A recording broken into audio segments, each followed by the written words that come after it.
sans pas bilao sada yudone to terahima mi khodeni mi da joga thong hoi ma chona mole ngale nu ma hosi ma moi mo nya สบายดีทุกท่านเนาะวันนี้ก็มาพบกับซอนอาขาใช้หน้าเนาะมื้อนี้ก็สิไปกำลังเกี่ยมสิไปงานแต่งงานสุขอาคารเนาะอยู่บ่าพระบาทเนาะจะน้อยไปฮอดแล้วก็เป็นแนวใดจะน้อยไทยแล้วก็ให้เบิ่นเนาะให้วิธีแต่งงานแนวใดเนาะวิธีกินแนวใดเนาะมันเข้ามวลซื่อแนวใดมันเป็นแนวใดการนุ่งเครือแนวใดเนาะจะหน่อยไทยรูปไทยวิดีโอแล้วก็ให้เบิร์ดทุกคนเนาะเป็นนั่นเดี๋ยวก็ไปกันเลยเนาะไปกันเราจะหน่อยไทยแล้วก็ให้เบิร์ดทุกคนเนี่ยเอาไปกันเลย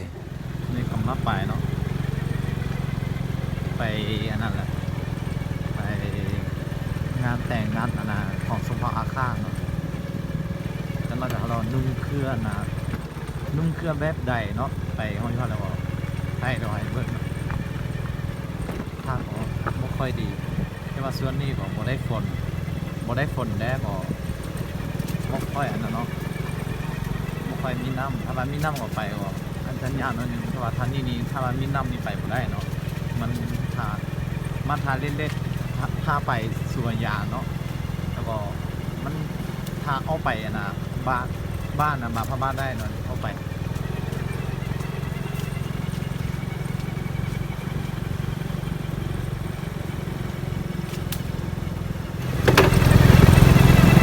แต่ถ้าไปมันจะกดยางเนาะอันนี้ยางนี่เขาปั๊บหมดเลยนั่นแต่ว่าฟันนี่ยังบ่ทับปาแต่ว่ามันอันนี้ก็ประมาณแต่9 ปีแล้วแต่ว่ามันเขายังบ่ทับปาอยู่เนาะนี่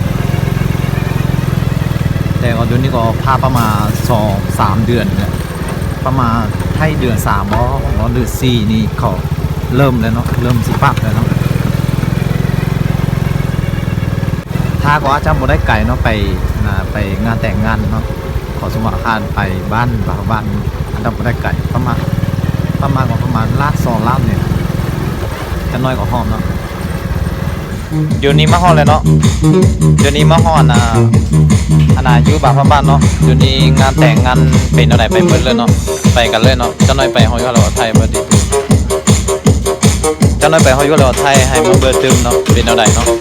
นี่ถ้าไปเท่านี้แหละไปกันเลยเนาะนี่เขาเนาะเจ้าภาพในเจ้าเสาก็จะเบาเขาชี้ต่อหับแคทเนาะไปทำมาเลย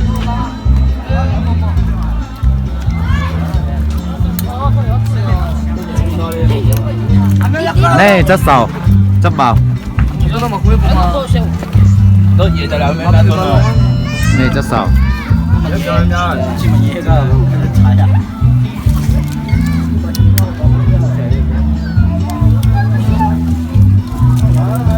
อันนี้ไฟจะส่อง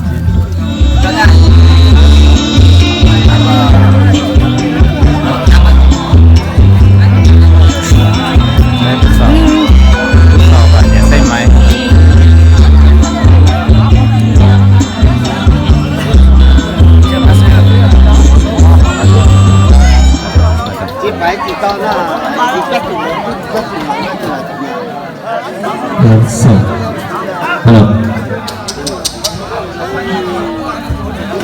อันนี้วอดลาวลี่